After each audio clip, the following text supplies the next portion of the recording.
Sífellt fleiri fresta því að leita sér læknishjálpar vegna kostnaðar sem því fylgir. Þetta kemur fram í nýrri skýrslu sérfræðings í heilbrigðismálum. Hann segir kerfið að hruni komið. Íslendingar reiddu fram 30 milljarða króna úr eigin vasa vegna sjúkrakostnaðar í fyrra. Greiðsluþátttaka sjúklinga mun meiri hér á landi en í grannlöndunum og hefur tvöfaldast síðustu 30 árin. Þetta meðal þess sem kemur fram í nýrri skýrslu Ingimars Einarssonar, en hann hefur áratuga reynslu sem ráðgjafi í heilbrigðismálum bæði hér á landi og erlendis. Úttektin var unnin að beiðni Krabbameinsfélagsins og kynnt á fundi þess í dag. Ingimar segir íslenska heilbrigðiskerfið að hruni komið. Heilt kerfi sem hrynur og það dýrt að byggja upp frá grunni aftur. Eins og við sjáum núna, það átök í stríð á milli aðila og allur trúverðuleiki hann virðist vera horfinn. Þetta eiginlega lífsspursmál fyrir íslenska heilbrigðisþjónustu að endur kannski heimta sinn trúverðuleika. Greiðsluþátttaka íslenskra heimila við rekstur heilbrigðiskerfisins hefur tvöfaldast síðustu 30 ár. Hún var 14,5 milljarðar árið 1983 á verðlagi ársins 2012 en komin upp í 30 milljarða í fyrra. Þessir 30 milljarðar gera 20% af heildarkostnaði við rekstur heilbrigðiskerfisins.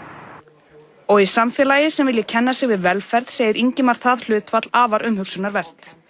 Það var svona viðmið hér áður fyrr að þegar væri fyrir að nálgast þessa tölu þá væru rauð ljós farin að blikka.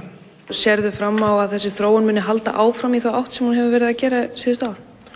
Það ekkert annað sem bendir til þess en að þessi nema verið gerði einhverja stærri og meira háttar breytingar að þessi þróun haldi áfram. En hvað þýðir þetta fyrir fólk sem veikist? Guðný Ósk Þórsdóttir og unnusti hennar Jón Þór Guðbjörnsson hafa þurft að greiða 830.000 krónur í beinan sjúkrakostnað síðan Jón greindist með krabbamein í október. En þá allur óbeini kostnaðurinn ótalinn. Þá myndi ég áætla það að þetta væri að verða 2 milljónir með öllu. Vegna við reiknum ferðakostnaðin bara miðað við það sem Tryggingastofa gefur upp. Ég þarf að fara fram og tilbaka með börnin af því hann veikur. Kostnaður af því að hafa þau í pössun, það var bara 80 skall á mánuði.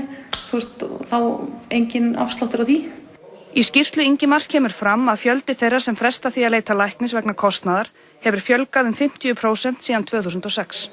Þetta mjög alvarlegt og þetta ákveðin þumalputta regla að sjúklingagjöldin eru orðin of há þegar fólk hættir að sækja sér nauðsynlega heilbrigðisþjónustu. Formaður nefndar sem á að endurskoða kostnað almennings í heilbrigðiskerfinu vill skoða hvort greiða eigi fyrir sjúkrahúsvist. Hann telur að núverandi kerfi mismuni sívaxandi hópi sem noti göngudeildarþjónustu og greiði fyrir það. Nýlega skipaði heilbrigðisráðherra nefnd til að kanna hvort og þá hvernig hægt sé að koma á einu niðurgreiðslu og afsláttarfyrirkomulagi í heilbrigðiskerfinu. Undir það fjalli kostnaður við læknisþjónustu, lyf, rannsóknir, sjúkraþjálfun og annað. Formaður nefndarinnar segir að gengið sé út frá því að greiðsluhlutfall ríkisins haldist óbreytt. En þeir sem eru mikið og lengi veikir, langveikir, að þeir borgi þá minna og í staðinn borgi þeir sem eru sjaldan veikir, kannski 3 hvert ár eða 5 hvert ár, að þeir borgi þá meira og jafnvel að fullu ef þeir eru undir ákveðnum mörkum. Kerfið því svipað og lyfjagreiðslukerfið sem tekið var upp í vor. Pétur segir að gert ráð fyrir að þeir sem lentu í miklum útgjöldum gætu dreift greiðslum. Hann bendir á að í núverandi kerfi þurfi þeir sem liggja inni á sjúkrahúsum hvorki að greiða fyrir lyf, læknisþjónustu né annað. En það býr til mismunun, sérstaklega núorðið þegar að mjög margir eru í göngudeildarþjónustu, að 2 einstaklingar geta notið nákvæmlega sömu þjónustuna og annað þarf að borga hinn ekki. Hann segir að rætt hafi verið að gjald verði tekið af sjúklingum við innlögn á sjúkrahús en það séu skiptar skoðanir og engar ákvarðanir hafi verið teknar.